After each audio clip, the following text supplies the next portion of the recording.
Excellente matinée à l'écoute de Radio J. Et tout de suite, judaïsme et questions de société en compagnie du rabbin Jonas Jacquelin. Bonjour monsieur le rabbin. Bonjour Léa.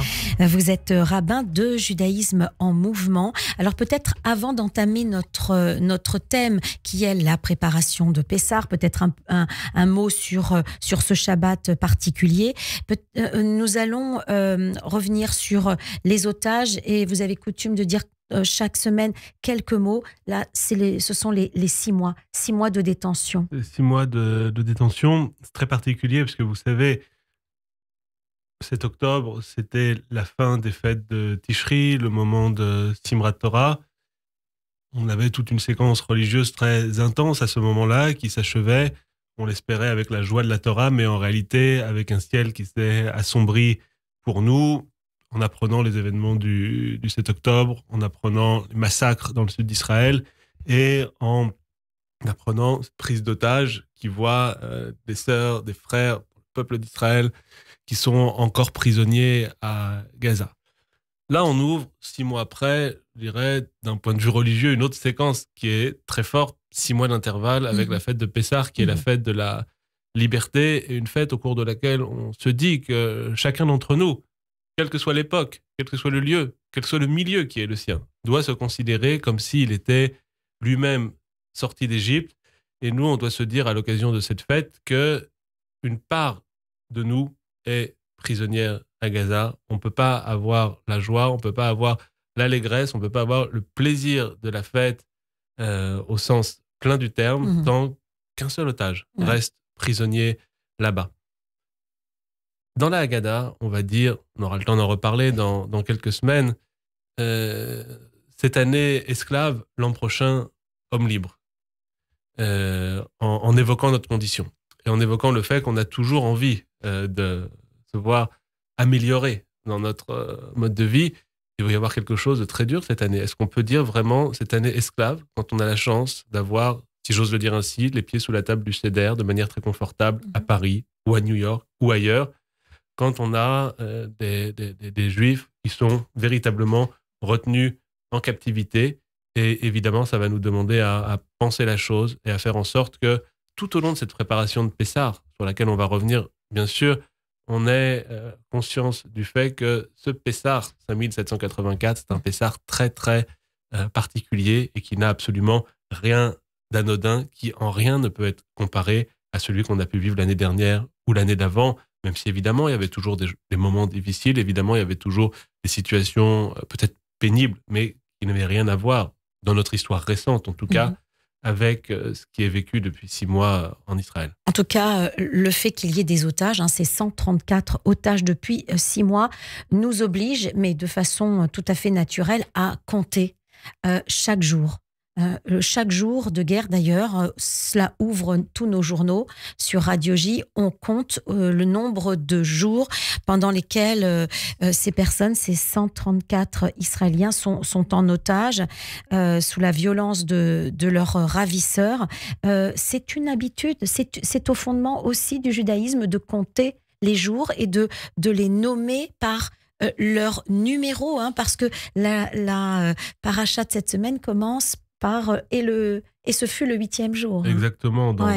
Autour du sanctuaire, on va avec Pessah jusqu'à Shavuot compter les jours du Homer. Et effectivement, c'est un moyen de faire entrer dans sa réalité le temps.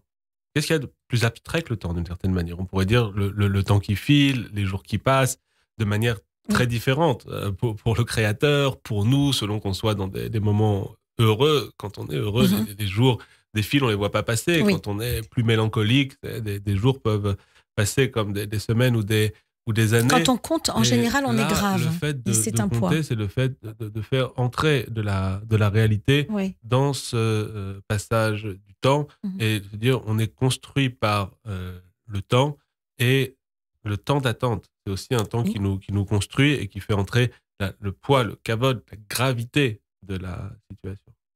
Oui, je le disais, c'est vrai que lorsqu'on compte, en général, on est plutôt grave, on est dans une situation comme vous le dites, on attend, où on voit passer ce temps parfois et c'est un poids. Aujourd'hui, c'est un poids réel. On le sent dans notre chair, le poids de ce que ressentent les otages et on n'attend qu'une seule chose, leur libération. Et rien d'autre, si j'ose dire. On va aborder cette préparation de Pessah, vous le disiez tout à l'heure, dans quelques jours, 2 semaines, me semble-t-il. Eh bien, ce sera Pessah.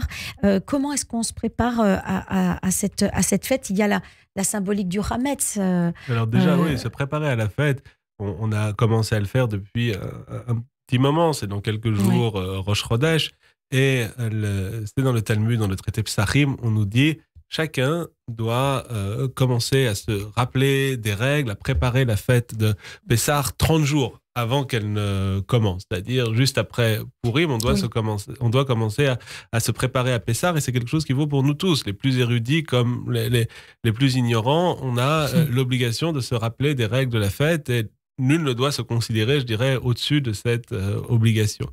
Et effectivement, on a une symbolique dans la préparation de Pessah qui va être celle du Hametz. Alors, le Hametz, on sait, c'est tout ce qui est issu des 5 céréales interdits pendant la fête et qui, en gonflant, plus de 18 minutes, va être interdit à la consommation et qu'on doit chasser de nos maisons et qu'on va devoir à la fin détruire.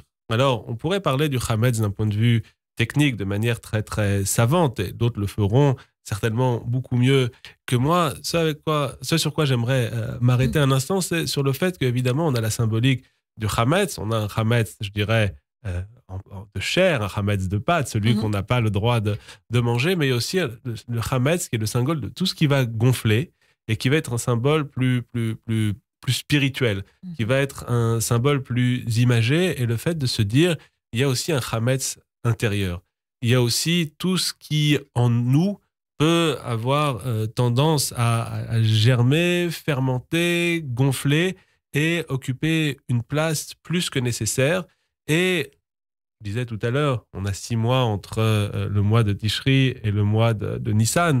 Et c'est aussi au milieu de l'année, ou au recommencement d'une nouvelle année selon le calendrier biblique, l'occasion de revenir un petit peu sur un examen de conscience qui se fait au moment du printemps alors que l'autre se fait au moment de l'automne, et de se dire qu'on va chercher à chasser tout le Hametz qui va être celui de l'orgueil, de l'ego, et qui est en nous et qui souvent aussi peut être notre véritable geôlier. Dans le sens où, avec Pessah, on cherche à quitter la servitude. En se préparant à Pessah, on veut devenir des femmes libres, des hommes libres. Et souvent, la première prison qui va être la nôtre, ce sera une prison qui sera une prison d'ordre mental, une sorte d'Égypte spirituelle, dans laquelle, quand on est obsédé, je dirais, par la haine, dans laquelle, quand on est obsédé par quelque chose qui nous déplaît, on finit même par se laisser dominer par cette chose. On finit par se laisser dominer soit par une ambition dévorante, soit par une obsession dévorante, et dans la mesure où elle est ce qu'il y a de plus immatériel, on a beaucoup de mal à pouvoir s'en détacher, à pouvoir s'en défaire. Et le sens de la préparation à Pessah, ce sera aussi une préparation spirituelle, plus intérieure, plus psychologique, et qui va nous demander avec beaucoup de finesse de pouvoir mettre de côté cette Égypte intérieure, ce Hametz intérieur, pour pouvoir entrer dans Pessah de la manière la plus libre qui soit au niveau personnel. La plus légère, la plus pure peut-être aussi. Merci monsieur le rabbin. Shabbat shalom à vous. Shabbat shalom. On se retrouvera vendredi prochain. Merci.